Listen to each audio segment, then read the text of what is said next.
extremely nice to be here.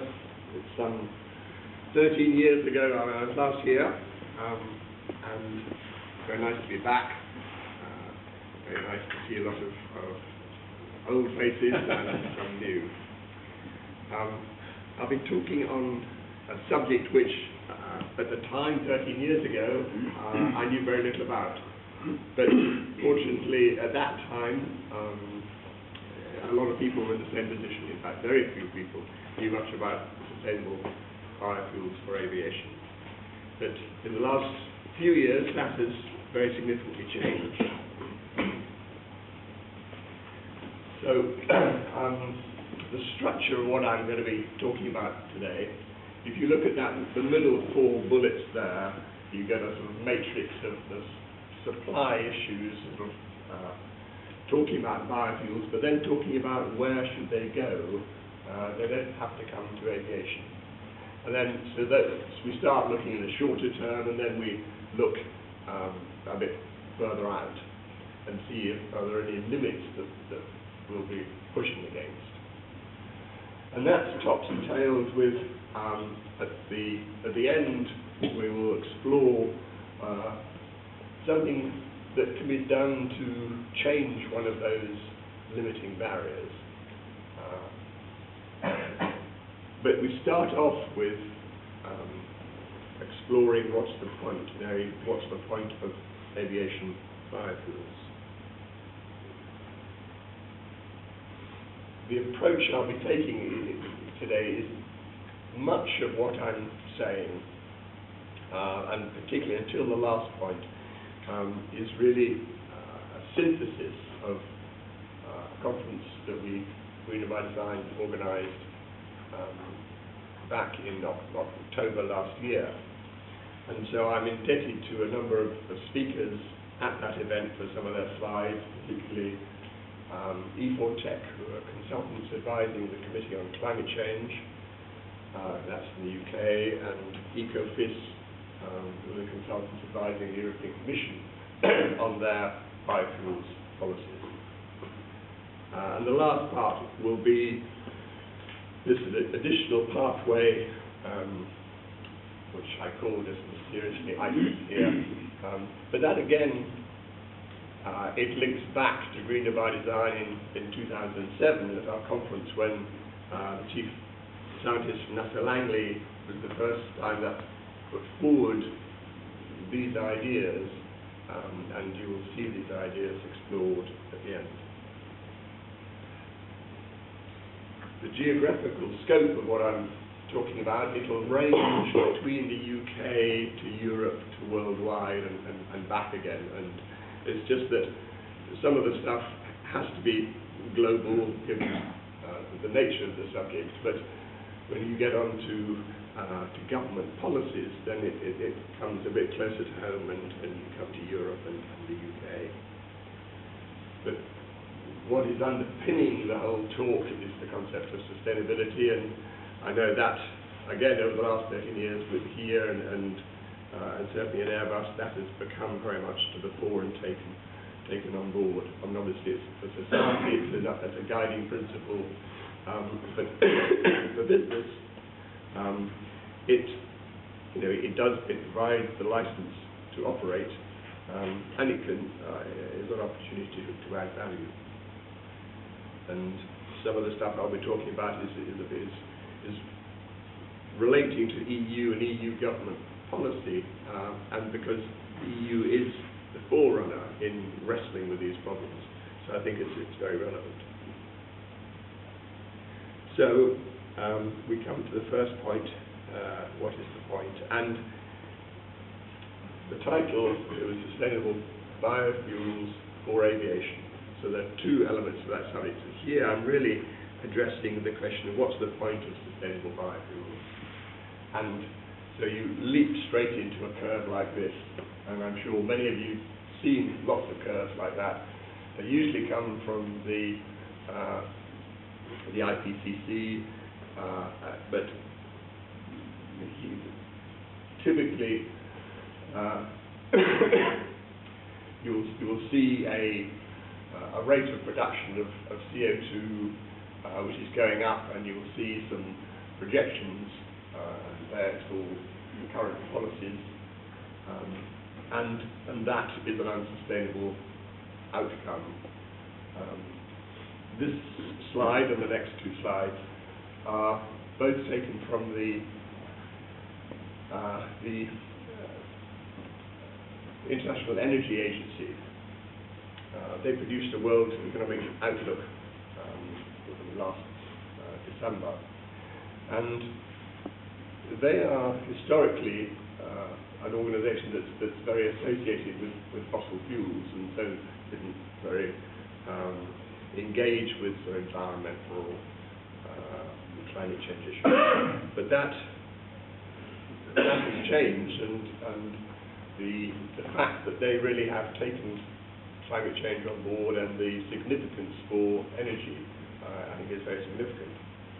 And so in their current report, they show what current policies would do, new policy scenarios would achieve efficient world scenario, but then they focus on the 450 scenario. That's the 450 parts per million, or CO2 equivalent, and that is the scenario that has been considered or associated with 2 degrees centigrade, of trying to ensure that the global temperatures do not rise more than 2 degrees.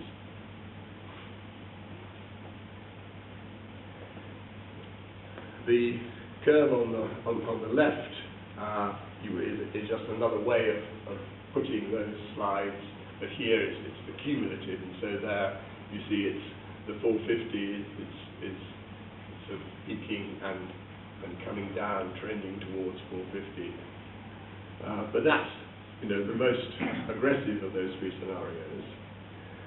And yet, on the right-hand side, you see what that does mean for temperature. And in fact, the situation is much worse than this feeling that I think a lot of people had, that 450, yes, that would keep us below 2 degrees, and we were relatively safe.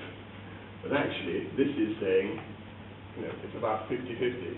There's a 50% chance, even if you achieve the 450 scenario, that you will go above 2 degrees, and you will notice there's quite a long tail up there.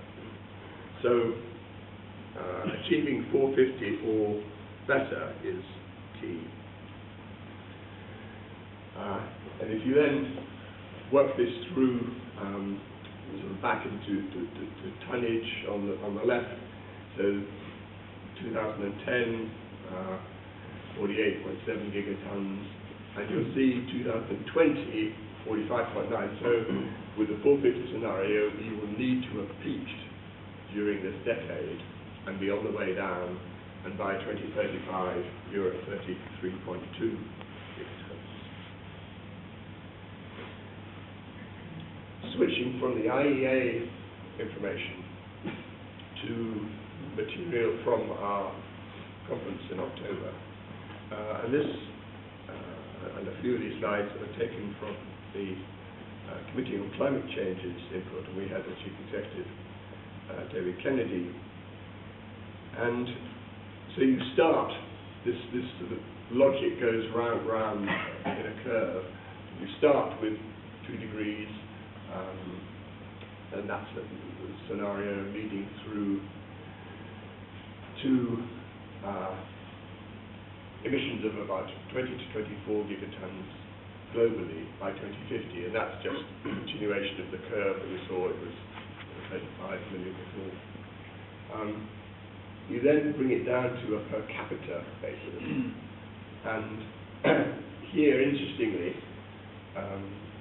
because of climate change, have assumed an average per capita allowance, and this has been hotly debated in the climate change community for the last 10 years, but it's difficult to morally argue against that, and maybe that becomes then a practical argument we should see. But anyway, that's the assumption they have taken, that everybody should come down to the same allowance of carbon emissions per person per year. And so that 2 tons per person then with a population of then perhaps about 80 million, so you get to 160 million tonnes emissions for the UK.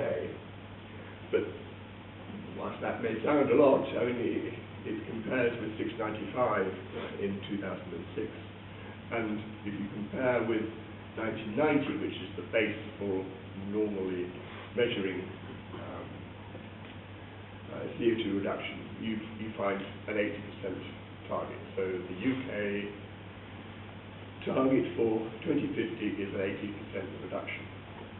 And just as we're thinking about per person, what's the moral argument, and they came up with, everybody should have the same. So if you think of who's going to bring about that reduction, the initial assumption is, a reasonable assumption is that all those sectors there have to come down, and why should one come down more than another or less than another? And so, the base case is that all those sectors have to come down by 80%. Now that would be very demanding, and as you'll see, that's not what the Committee on Climate Change are calling for aviation, but they could take a different view, or others could take a different view.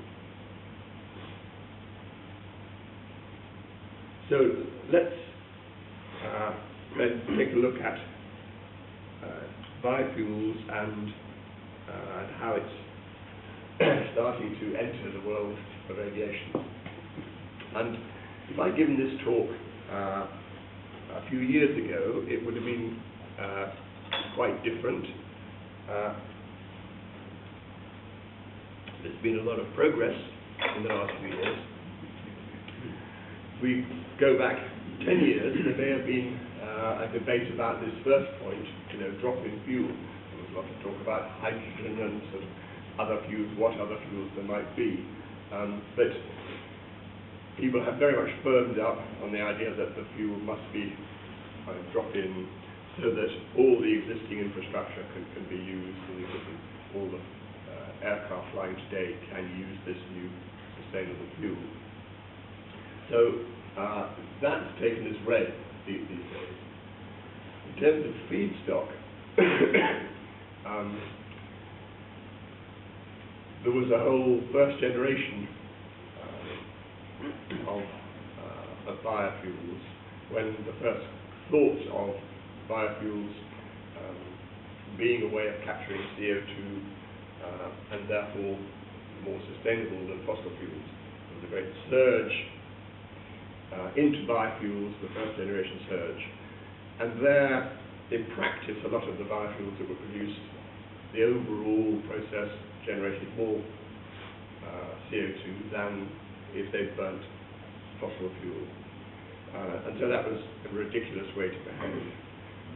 People are trying to learn from that and ensure that that any biofuel that is burnt does give rise to a materially reduced CO2 compared with fossil fuel, and we'll look at some of the quantification. But then you see this word including ILUC. And those of you who have not wrestled with ILUC are fortunate, because it is not an easy thing to wrestle with. Scientists have particularly sort of engaged with and pioneered, and the whole Europe is wrestling with this, and the world will later. And it's simply taking the point that people understand that if that was the forest and you cut all that forest down and you planted those palm trees, you would be destroying all that carbon. It would be, if you were burning it, however you were destroying it, it would go up in the air, and that would lead to a large emissions. And that would be direct land use change. And that would be very bad, and there are lots of sort of laws against that. But there is then the more subtle issue that if you look at the arable land, and there's some land that was being used for barley or for wheat or something, and you decide to use that to grow bioenergy crops. then the question is, well, what the barley that might have been grown there, where's that going to be grown? So it's then going to be grown somewhere else. And so where that might that be? And the reason you pushed it out was there was no other, readily available land lying around. And so what you might find is then people are encouraged to destroy some of the rainforest or peat bogs, even worse, and grow that barley or that crop there. And so you have this indirect displacement. And so the question, I think people can readily understand that. The question is, if you have to try and quantify it, that becomes more difficult, and how to build it into policy. But we'll see some of the ideas that are emerging. Conversion technologies, there have been a variety, and we will look at a variety in a minute. Certification. If I'd been giving this talk 4 years ago, 3 years ago, 5 years ago, I would be talking a great deal about certification, because back in 2008, then it was seen that certification for biofuels was at least 10 years away. It was seen as an extremely complex thing, but very, very complex. But that's not proved to be the case, or rather, it has been a complex thing, but the fuel approval process, because it hasn't had many new fuels to decide upon, but they did have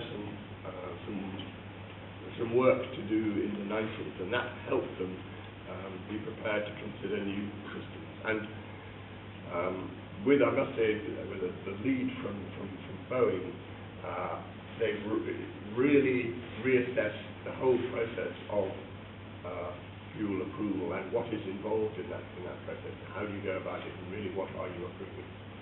And that has led to a sort of a particular system that facilitates the approval of new fuels, and particularly new fuels that have the same chemical constituents.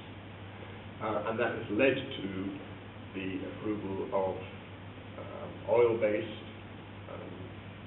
fuels, and see that's called HEFA, hydrogenated esters and fatty acids. And also another process, the Fischer-Tropsch process.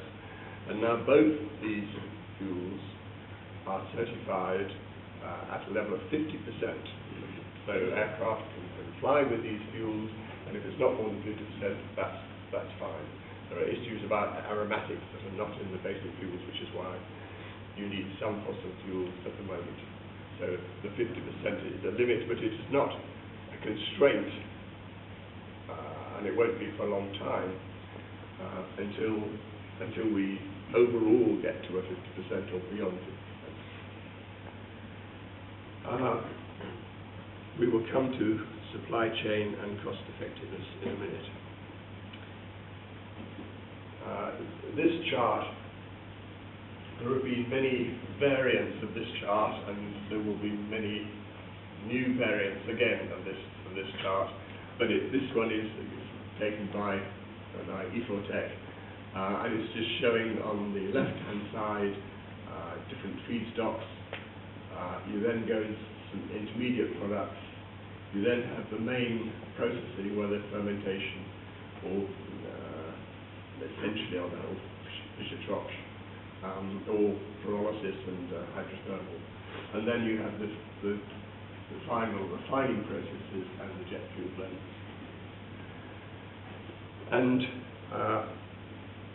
I won't dwell at great length on these, but if we start at the first one, HEFA. This is a system.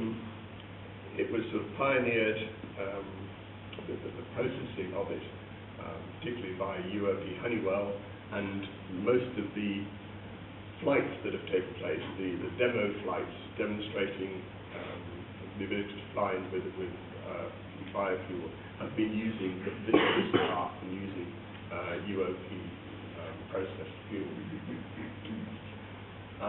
But because they use oils, vegetable oils, those vegetable oils can very often be used for other things, be used for cooking. So there's a separate market for them. And the question is whether those markets are independent or correlated, but they seem to be quite correlated. So that if the fossil fuel price goes up, the vegetable fuel price seems to go up in tandem. So at the moment, that's proving relatively expensive because the feedstock is relatively expensive. With the sugar and starch, that's leading to the sugar to jet and starch to jet, alcohol to jet. These technologies, there's a lot of good brain power and technology going into exploring these different pathways, but at the moment they're not commercial. They're very much at the early pilot stage, and so we're going to have to wait a bit for them, but they may well come. The next section, which is the lignocellulosic, and here there is a very wide range of sources. The problem is often that those sources are very spread around the world, around the country, so they're quite inaccessible. So the transport of, for instance, if you fell some timber, there's a lot of the branches that you would have cut off that will be lying around. Now, if you can get them down somewhere to be processed, that's fine, but a lot of effort, and that means energy, needs to be put into transporting them down, and so this accessibility becomes key. And pyrolysis is the final route, and there may be some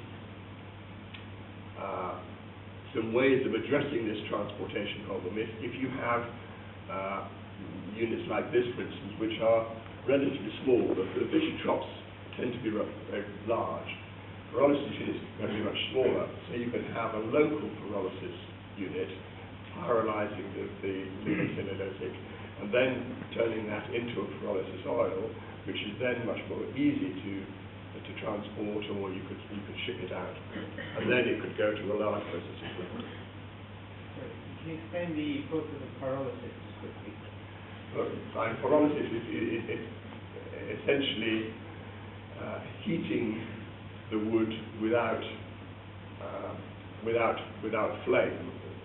So you cook the wood, and that gives off pyrolysis oil, which can pyrolysis gas, which it can be burnt, and so you have pyrolysis cooking stoves. On the other hand, you can capture that oil, and it will turn into a pyrolysis oil, which is then can be shipped around. And you're left with a residual char, which has its own beneficial merits as well, as a form of biochar. At the moment, this is another E4 Tech slide on cost. What you're currently seeing compared with $24 per gigajoule, you have the vegetable oils relatively high, 42. The sugarcane and bark is similar. You have wheat way up at 78, so that would seem to rule it out. And wheat will have been seriously affected by the pileup, as we'll see. The energy crops look relatively good by our fisher troughs, and residual wastes by our fisher troughs. So that's giving some encouraging signs for the fisher troughs. But again, we've got to think that's for large-scale processing, so you've got to have the large-scale supply. And talking about supply leads into supply chains, and this is a Rolls-Royce slide, and it's just making the point that on the left here you have today's supply chain for jet fuel for aviation, and it's been operating for 50 years. I'm sure it's a great deal better now than it was 50 years ago. It's been continually refined, and that's led to the reliable jet fuel that you experience as a passenger today. What we're talking about here is in many elements of that supply chain, most elements of that supply chain, we're talking about changing. And so there's a lot of change, a lot of newness, which means risk, which means problems that need to be addressed. And so a lot of effort needs to go into developing these supply chains and getting them running really smoothly. And Airbus is doing some excellent work at the moment, focusing on this very point. And so here's the same sort of supply chain, value chain that we were talking about. And here is just a list of some of the projects that Airbus is pursuing in different countries, seeking to work with the industrial sector in those countries to develop these new supply chains and get them talking to each other and get them working together. So in terms of sort of summarizing where we are today, this is E4Tech's summary, which is sort of suggesting, that the hydrochloric esters and fatty acids are in the lead from the time scale point of view, with Fischer-Tropsch and the alcohol to jet coming next, and the sugar to jet being the least advanced. And he's left off that slide pyrolysis, which is perhaps somewhere, I think, more advanced than the sugar to jet, but in a similar state to the to alcohols to jet. This is a Rolls-Royce slide, and here you see a slightly different take, and they're emphasizing the fact that Fischer-Tropsch is ready today. But I think E4Tech would say that it's the coal that's ready today. You can set up these systems, but they haven't really been done yet, so there's still some work on the biomass feedstock working into the gasification. E4Tech had the Hetloff commercial now, whereas Rolls-Royce is saying it's still 5 years away. So there are some slightly different perceptions, but the point is a lot of work is going into developing these technologies, developing the supply chains, and so it's very much sort of work in progress. Slides from Flight Path 2020, and this is an excellent initiative which was set up by the European Commission and Airbus and a number of airlines and other organizations in Europe. And this was setting a target of 2020 and setting a target for the number of millions of tons, I think it's 2 million tons per annum of biojet being used by that date. So in order for that to happen, a number of plants need to be established which are processing appropriate feedstocks and producing oil. And this initiative, it's looked at several aspects. It looked at financing, and it does see financing of those plants as a big issue at the moment. And we all know about the general state of the banks today, and then specifically what we're talking about, it is their experience of first generation biofuels, and that was a mess, and some banks got their fingers burnt, and so they are even more than their relative, they're wary of all lending to anybody let alone biofuel. So that's a problem to start with. There's then the point we've talked about, they're concerned about these new supply chains, and so work needs to be done to hone those supply chains. And, and the amount of money to get all the processing plants up and running is substantial. The questions that the banks keep asking are, have you ensured your long-term supply of feedstock? And for a processing plant, this is crucial. Some people know experience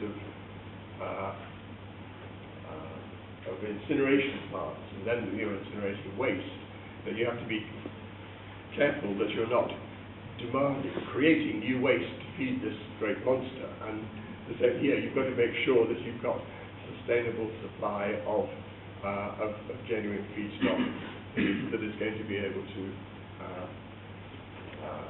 support your production. Then, obviously, the question is your technology proven and reliable, and that's being worked on at the moment.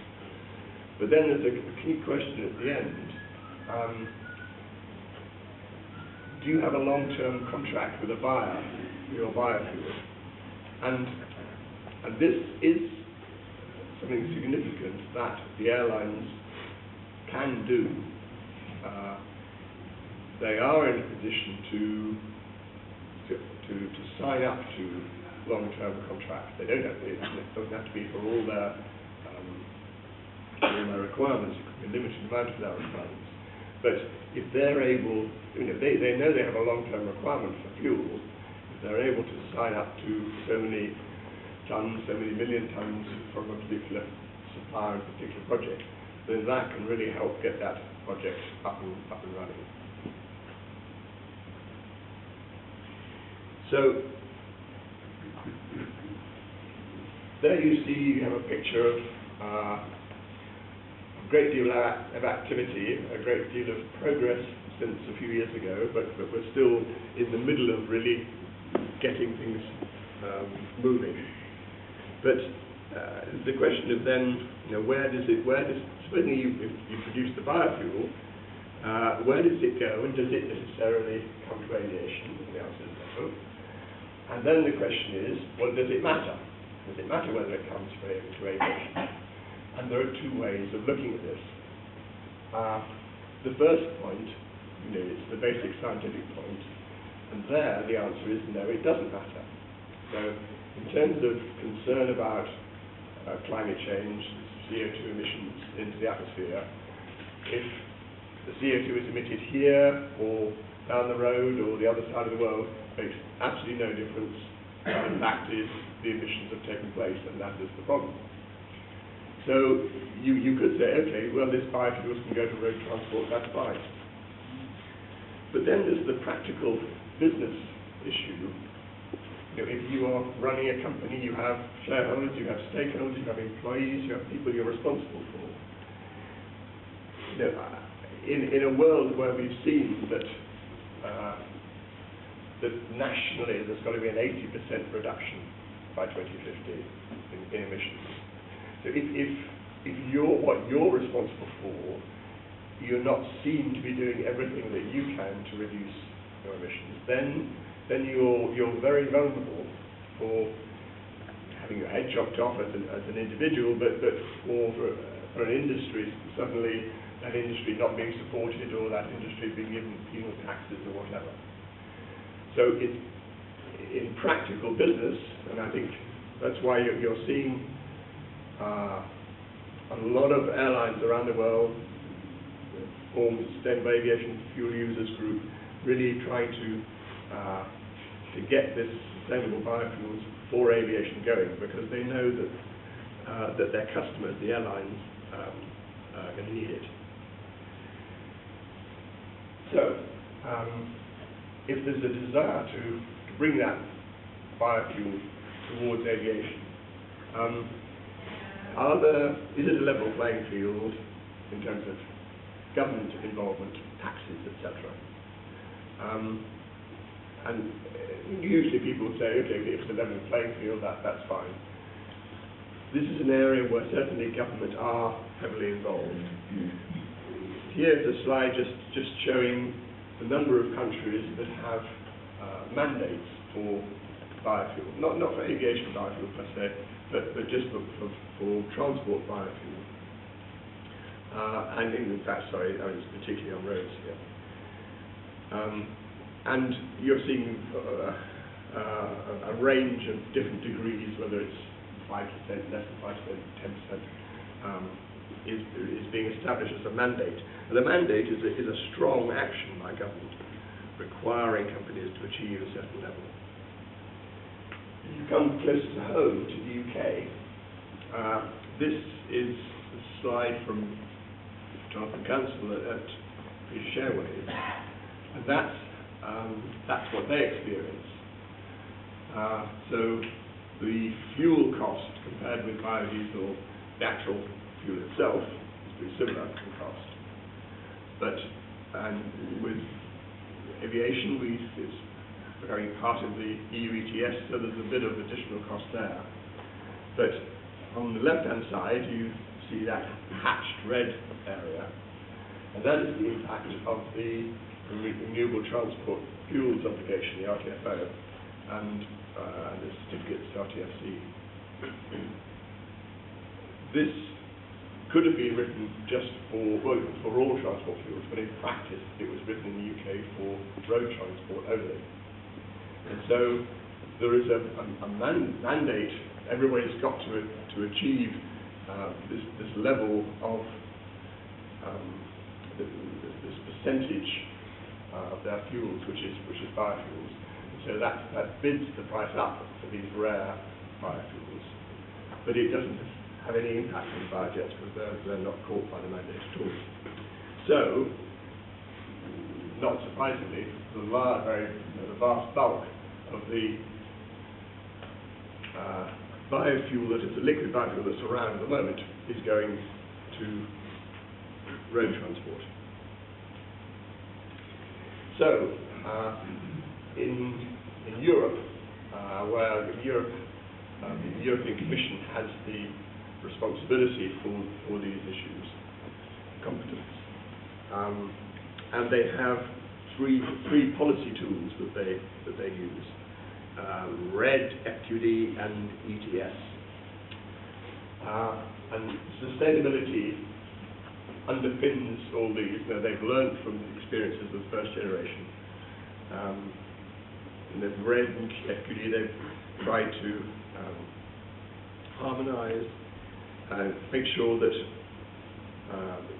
that only certain pieces of land to use the biofuel feedstock, establishing these thresholds of the minimum greenhouse gas savings of the percentage that can be achieved.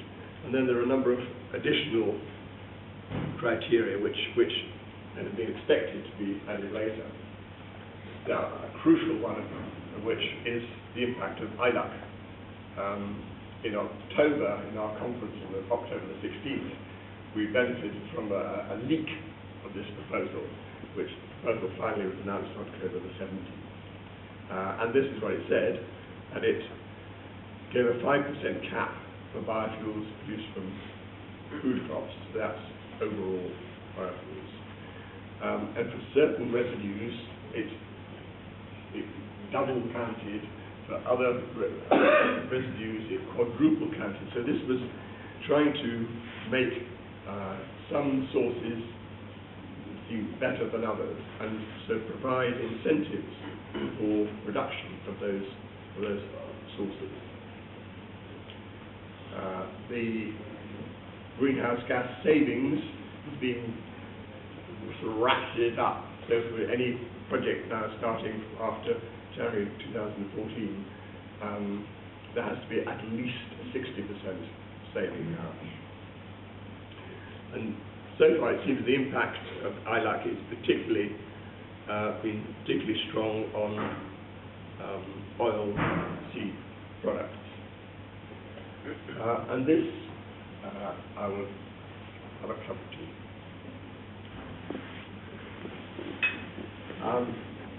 This summarizes how a number of the main feedstocks and leading through to biofuels, how they compare with fossil fuel. So on the right, as the benchmark, in grams of CO2 equivalent per, that's millijoule, I don't know, or megajoule, I don't know what that is. But the point is, this what you need to focus on is that. And that's the level of, the amount of emissions from a unit of a fuel. And that's the level of emissions for fossil fuel. And then the question of, are these alternative biofuel products leading to a reduction in emissions compared with that pillar? And first of all, if you just look at the greens, so you see all these greens are lower than that green, so that seems good. The initial barrier was that it had to be at least 35% from this point. And so you will see that this palm was pretty marginal, but all the other greens were below that 35%, so that they were all okay. But that 35% is being ratcheted up to by 2017 to 50%, and then suddenly you see palm dropping off, and rapeseed dropping off, and soy dropping off, and wheat dropping off. We then know that the 50% is going to 60% for new projects in 2014, so that red bar is coming down again. And then, going the other way, you look at these orange bars, and those are implementation of the ILUC factors. Now, the ILUC factors, they're arbitrary, they're very difficult to calculate, but everyone understands the underlying reality, and this is intelligent people's best effort. And there you see a lot of these are above the green, above the base. So that would suggest that these are just going to drop out of the market completely. And in fact, here on the example given, it's just those two sugar-based products that is the only two that are going to be considered acceptable. It's a major intellectual battle to try to get it right, because with the first generation you got it wrong. The emissions trading scheme within aviation, it has been a hugely political big issue. It's political because of its impact on other countries. But as we've seen, its impact relative to other taxes is really quite small. And so at the moment, there's this delay in implementation whilst the global community are given another 12 months to come up with a comparable scheme, but it's unlikely they'll achieve that. But it's not clear that this is really providing a significant incentive for aviation at the moment. So there are some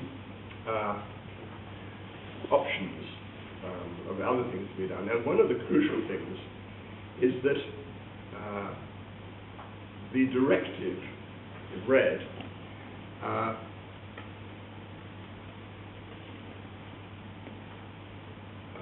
it was for aviation fuels, transport fuels, all transport fuels, but in practice it's been treated as only for roads, and so aviation people have missed the trick. You can maybe try to raise the targets for red or FQD, but you've got to be sure that still the supply is available. You can have a specific mandate for biofuel, biojet, and that's something that may well be developed. There are things that the industry could do with binding commitments they could make themselves a voluntary commitment. They can introduce ideas of sort of green flights that you can specifically pay for. I've suddenly noticed the time, and in fact I will move faster. So that's summarising the biopolicy situation in the UK, in Europe. A lot is happening. If it's well implemented, then it will make an impact.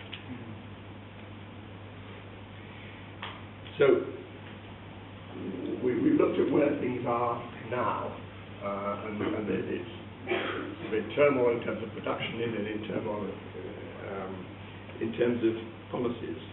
If we look into the more distant future, tranquil waters. This is a roadmap produced by Sustainable Aviation, and that's showing emissions and how they can be reduced by various initiatives in terms of technology. There you have the fuels component, and there you have carbon trading coming down to this 15 point. But without the carbon trading, it's at this, essentially at the 2005 level. And here, if you then can compare that to the Committee for Climate Change, they're not expecting the industry to be able to keep emissions down so much.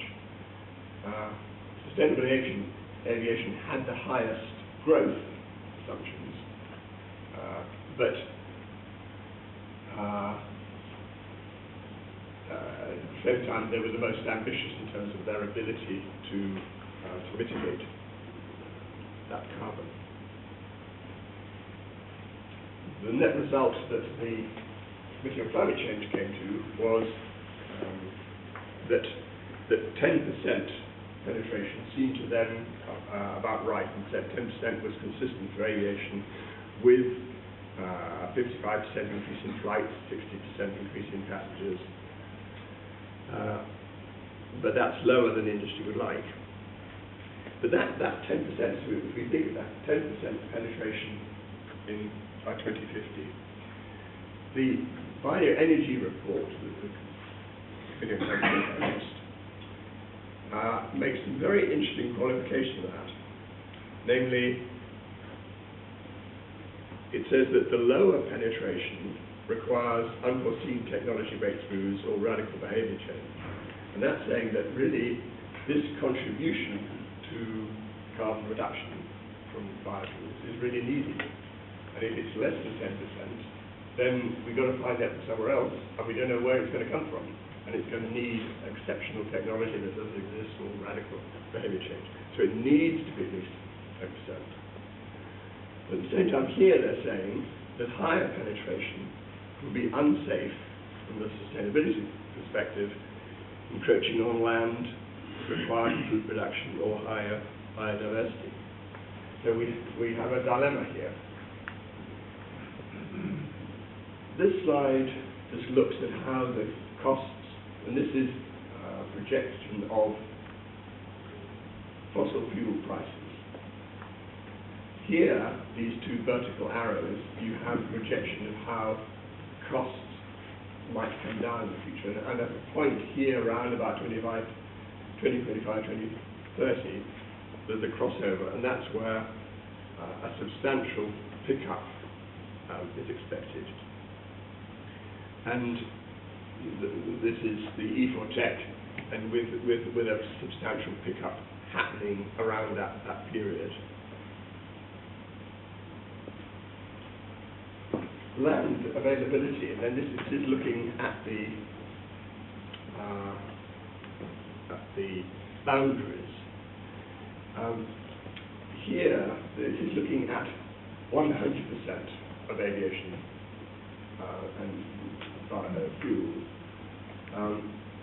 and assuming that you could get 100% of the market, then that's how much on current assumptions, how many million square kilometers, or what I use is how many millions of hectares, 200 million hectares.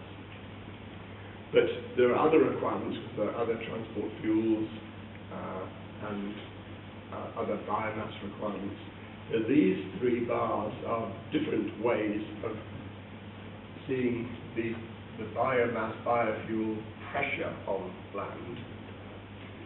And these two bars are two measures of the land available. So the currently abandoned agricultural land, and this one is a usable marginal land. So different definitions, relatively similar thing.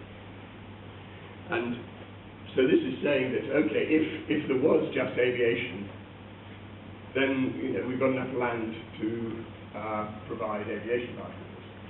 But it isn't just aviation. There are a lot of other things that, that have a just demand for those biofuels, and that then greatly exceeds the available supply.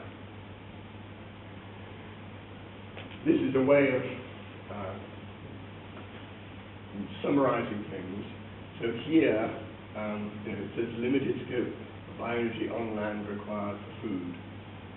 We identify abandoned agricultural land as potentially suitable for bioenergy crops. So here they're talking about 4,200 million hectares of land suitable for crop production, which they describe as area suitable for range-fed agriculture. So that's the total amount that could be used. And currently it's being used, that amount for arable, this amount for forest, urban, protected land.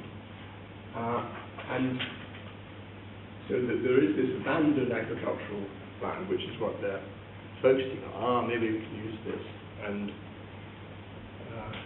these are the two scenarios that they initially used, which weren't using that additional agricultural land.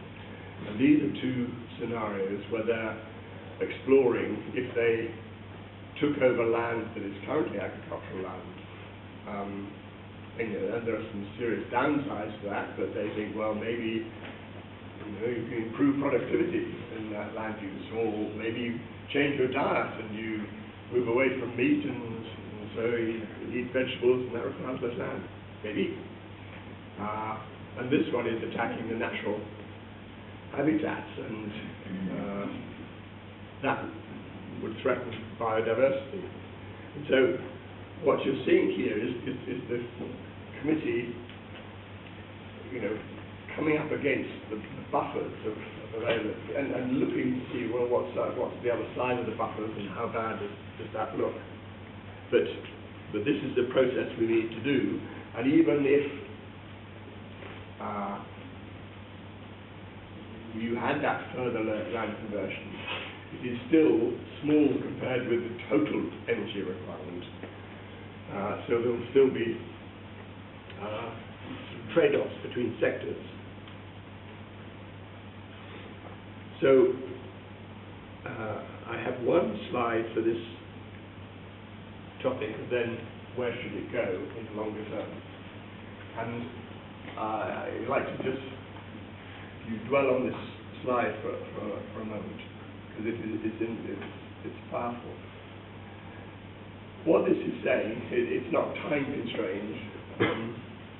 It's what's good and what's not so good. And so here's the key measure. This is up here is good, down here is bad.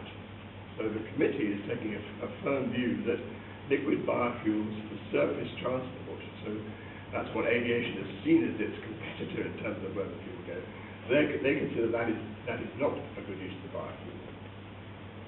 And equally, biomass without carbon capture, so using that biomass today in a power station today would be bad use.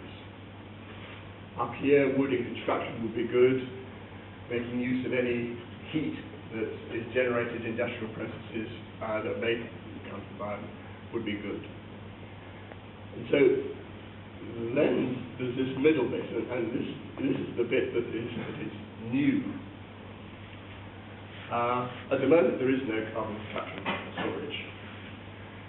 And so the powerful thing for aviation is that in the committee's view, they think that liquid biofuels should be going to aviation and shipping, because surface transport has other options, which are electric-based, they could be maybe hydrogen-based, but there are other options, whereas in the foreseeable future, aviation does not. So the committee thinks that in this no carbon capture world, then the sustainable biofuels should come to aviation and shipping. But if that assumption changes and you move over to here, and carbon capture and storage has been established as really working and viable and reliable, then you're in a different world. You can then be producing heat and power, and then emitting CO2, and then sequestering that CO2 down in an aquifer or somewhere long-term underground.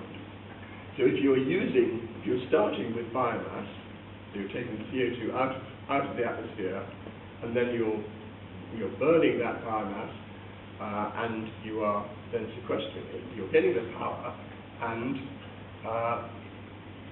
that process is CO2 negative. And so these are all about taking CO2 out of the atmosphere, and that's good news. And so, whereas here we did have a strong argument, aviation had a strong argument that the biofuels should come to aviation, so here other sectors have strong arguments to say it should come to them. I did a trial run, but I clearly didn't talk as much in my trial run. So we had that in the back of our minds, that we're pushing the boundaries.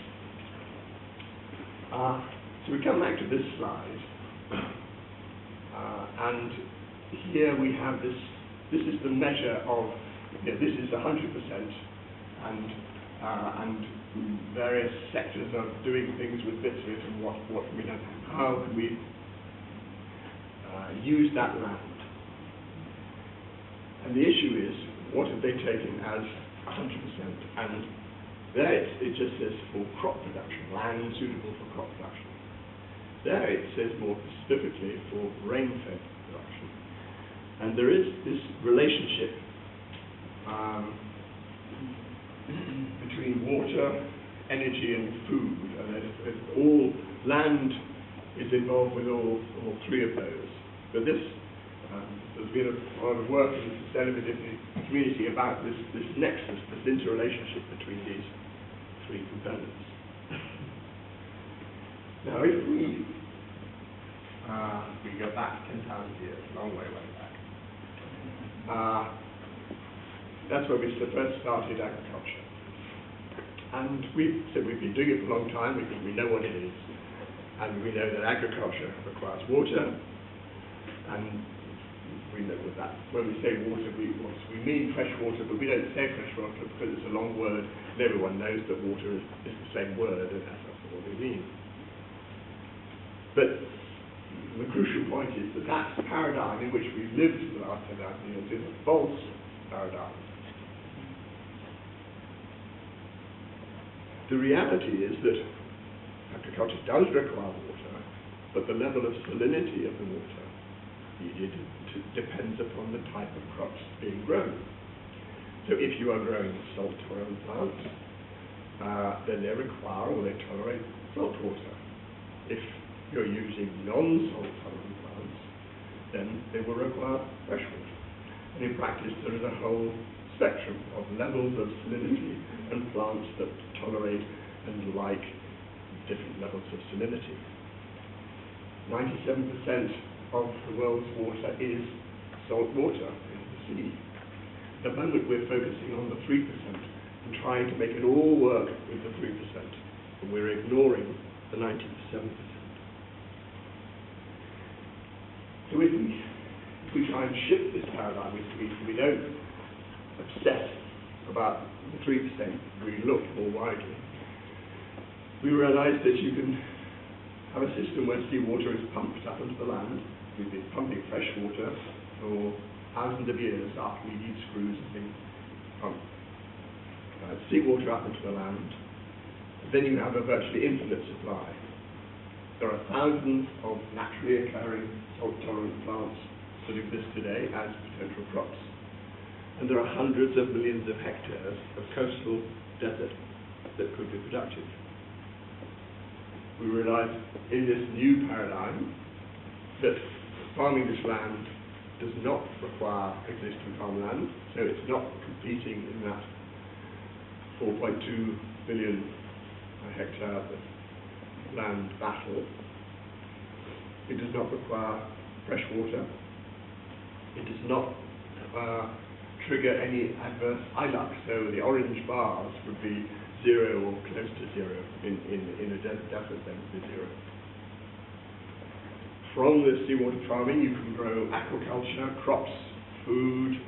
You can have it's a source of sustainable biofuels. You can produce fodder crops and animal feed, and you can sequester carbon. You can grow crops such as fodder crops, which can replace comparable crops grown with fresh water. So if you have fresh water in the water-stressed areas, then that fresh water can be released to meet our needs. And so you find that fresh water and seawater are relatively fungible. So if you take, this is a 20,000 hectare coastal desert site, you could turn it green, and here I talk about ISIS, the Integrated Seawater Agriculture System. That's a particular concept, but it is what Dennis Bushnell back in 2007 was talking about as needing to be done to develop sustainable biofuels. So pumping the water up into the land. The Green Revolution is why we're able to eat so much today, is because of the Green Revolution, huge productivity improvements, but that was based on fossil fuel, based on high levels of fertilizer, which were fossil fuel based. That's not sustainable, so you need another form of fertilizer.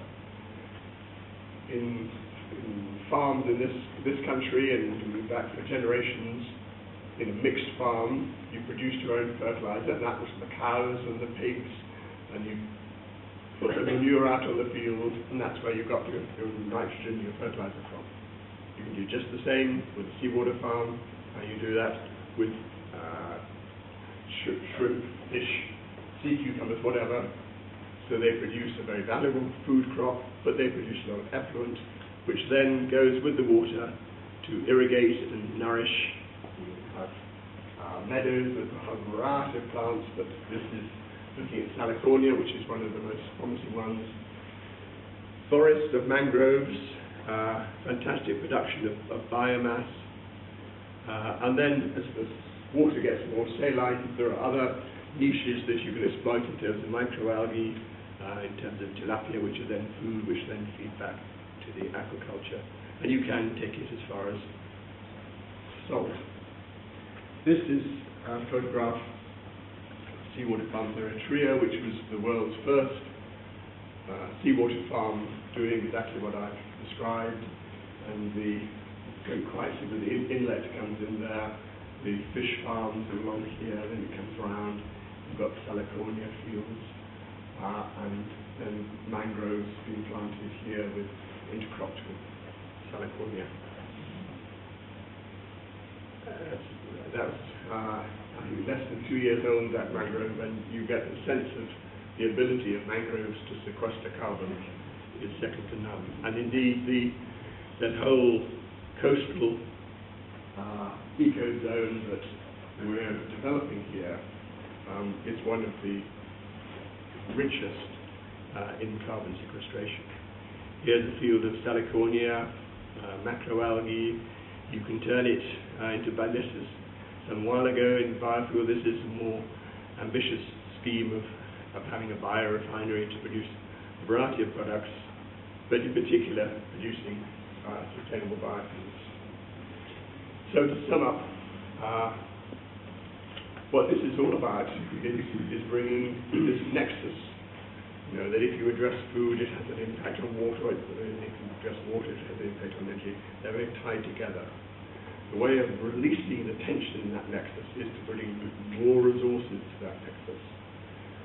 That can be done with providing an access to an infinite supply of water and to millions of hectares, hundreds of millions of hectares of farming land, of desert land, which can become farming land. And from that, you're able to produce additional biofuels, additional food, and you're releasing fresh water for other purposes. So you are contributing to each one of those elements. So my last slide, I hope I've described it. So a pathway does exist for biofuels to play a significant role in aviation. We're in the midst of that development, but a lot is going on. A lot of progress has been made. There is a struggle really to get it off the ground in terms of getting the production plants going, and I think all the support needs to be channeled into making that happen. On the sustainability front, we've learned our lessons with the first generation, and that will not happen again, but it does make the production of the biofuel feedstocks more challenging. It looks as though those feedstocks and the pathways will become commercial progressively over the next 20 years. And in terms of where that biofuel should go, road or aviation, clearly it's not going to aviation now, and if people are concerned about that, then a more coherent campaign would need to be underway to get that changed. In the longer term, this concept, although organizations like Committee Climate Change think that the biofuel should be coming to aviation, once carbon capture and storage come on board, then it's a different ball game, and that may move away. So there's some uncertainty there. And finally, in making all this happen, we may need to shift a few paradigms.